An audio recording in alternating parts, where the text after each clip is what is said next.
Sveiki. Kadencija baigėsi, tiksliau eina į pabaigą, bus dar kampanija, rinkimai ir kiti dalykai, bet štai paskutinė mūsų sesija ir savaitė Briuselyje, vėliau turėsime dar susitikimą, plenarinę sesiją Strasbūre ir kągi, prasideda kampanija. Na, jeigu norėsite dar klausytis mano įžanginių žodžių ir jūsų pamokymų, būtinai ateikite į rinkimus. Neišvengiamai ateiti ir dalyvauti rinkimuose, demokratiškai išrinkti kitą Europos parlamentą yra labai svarbu. O dabar keletas svarbesnių naujienų, kurios tikrai jums netrukdys kasdieniam gyvenime, o galbūt ir padės diskusijose su draugais ir pažįstamais. Pirmiausia, Europos komisija patvirtino taip vadinamą Ukrainos planą. Atsimenat, aš jums ilgai pasakodavau apie taip vadinamą Ukrainos instrumentą, tai yra 50 milijardų 4 metams, kad tie pinigai pradėtų patekti į Ukrainą, reikalinga turėti planą. Tai čia yra suprantamas dalykas. Veiksmai, grafikai ir taip toliau, ir taip toliau. Tai štai, net 69 reformos numatytos tuose planuose, jų yra daugybė, mesgi žinom, kiek yra sektorių, nuo žemės ūkio iki transporto, nuo energetikos prie skaitmeninių reikalų, prie žmogiškųjų resursų, kur tikrai Ukrainai reikia daug ką keisti, atsižvelgiant ir į dabartinę situaciją, ir į tuos ateities reikalavimus narystėje Europos Sąjungoje. 150 rodiklių, tiek kiekybinių, tiek kokybinių numatyta, kaip apibūdinti tuos planus, nes juos reikia įvertinti, juos reikia stebėti, kaip jie yra įgyvendinami, bet svarbiausia, kad jau šis planas leis praktiškai kitą mėnesį atlikti dar vieną pavedimą, beveik 2 milijardų vertės paramos pavedimą, kad šitie planai pajudėtų ir galų gale taptų realybę. Štai, nuo žodžių prie darbų, galų gale, galiu jūs tikrai pasveikinti, yra konkreti ES parama, kai Jungtinės Amerikos valstijos dar vis užstrigusios, svarbu, kad ES rodo gerą pavyzdį.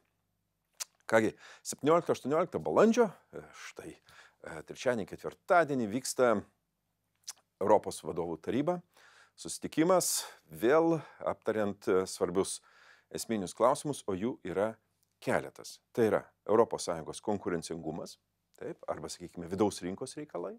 Toliau Ukraina, santykiai su Turkija, santykiai su kai kuriomis Šiaurės Afrikos valstybėmis. Gerai, kad dėmesys Ukrainai neišblėsta. Ukraina lieka darbotvarkės dalis, bet man klausimas yra, kokie sprendimai bus priimti.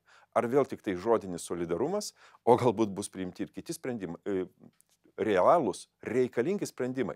Įdomu, kokia bus Lietuvos pozicija ir ką mes padarysime, telkdami šitą pro-ukrainietišką koaliciją. Bet noriu vieno klausimų jums atkreipti dėmesį, tai žinoma pranešimas dėl ES konkurencingumo. Buvęs Europos parlamento narys Mateo Leta pateiks šitą dokumentą. Man teko matyti jo projektą. Įdomus dokumentas. Jo, kaip sakant, pagrindinis motyvas yra, Letas siūlo, kad ES galų gale parodytų dantis ir Kinijai, ir Indijai, ir kitoms didžiosiom globaliom ekonomikom. Kaukimės, konkuruokime, bet turėkime ir kuo pasigirti. O kasgi yra siūloma? Siūloma, kad iš tiesų ta vidaus rinka, o jinai, žinote, ES buvo suformuota nuo 93 metų, virstų galų gale Europos rinką, kad tai būtų tikra rinka, o mes žinome, kiek yra dar visokių biurokratinių ir neįgyvendintų dalykėlių, kurie trukdo funkcionuoti ES rinkai kaip vientisai. Vienas iš pavyzdžių tai yra skaitmeninė rinka. Dar ir po šiai dienai, matyti, Europoje yra 27, o ne vieninga rinka. 3 prioritetai skiriami. Tai yra sklandus perėjimas prie skaitmenos ir žaliosios ekonomikos su visom transformacijom ir visais pokyčiais. ES turi būti viena iš pirmaujančių šitoje srityje. Antras dalykas – pasiruošti plėtrai. Čia yra labai įdomus ir, tarp kitko, protingas paminėjimas, siūloma netgi specialų instrumentą, plėtros solidarumo instrumentą įkurti. O tam reikia, kadangi 27 virsta galbūt 35 ir galvoti iš ekonominių pozicijų yra labai svarbu. Ir galiausiai yra saugumas. Taip. saugumas ir gynyba pagaliau tampa tais žodžiais arba tais klausimais, kurie pastoviai svarstomi. Tai yra Europos gynybos pramonės plėtra, tai yra mūsų, kaip sakyti, pajėgumų įtvirtinimas ir panašiai. Sveikinu, labai įdomus pasiūlymai. Pagaliau galbūt reikėjo ir anksčiau pagalvoti apie tą dalyką, bet akivaizdu, kad konkurencingumas yra ateities klausimas, kuris yra labai svarbus.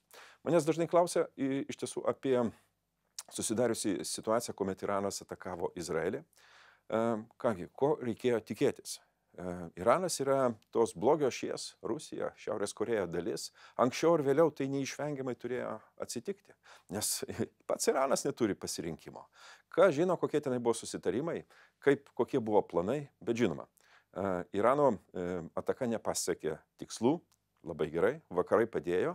Aš tikiuosi, kad šis vakarų dalyvavimas ginant Izraelį, kas yra žinoma reikalingas dalykas, demokratinės valstybės turi būti solidarios, bet toks pats principas turi būti pritaikytas ir Ukrainai. Kitaip mes negalėsime pasiaiškinti, mes turėsime slėpti akis ir neturėsime rimtų argumentų įtikindami ir ukrainiečius, ir kitus demokratiško pasaulio politikus, kodėl vieniems parama, kitiems žodžiai. Kągi, darbai Briuselėje baigiami. Vykstu į Lietuvą. Šį savaitgalį turėsiu susitikimų, įvairių susitikimų ir Šiauliuose, ir Vilniuje, ir kitur. Kitaip sakant, darbai tęsiami, kalbėtis reikia, aiškinti taip pat.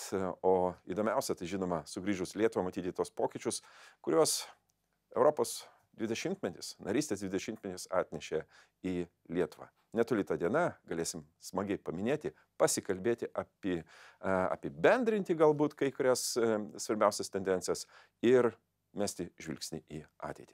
Ačiū Jums ir iki.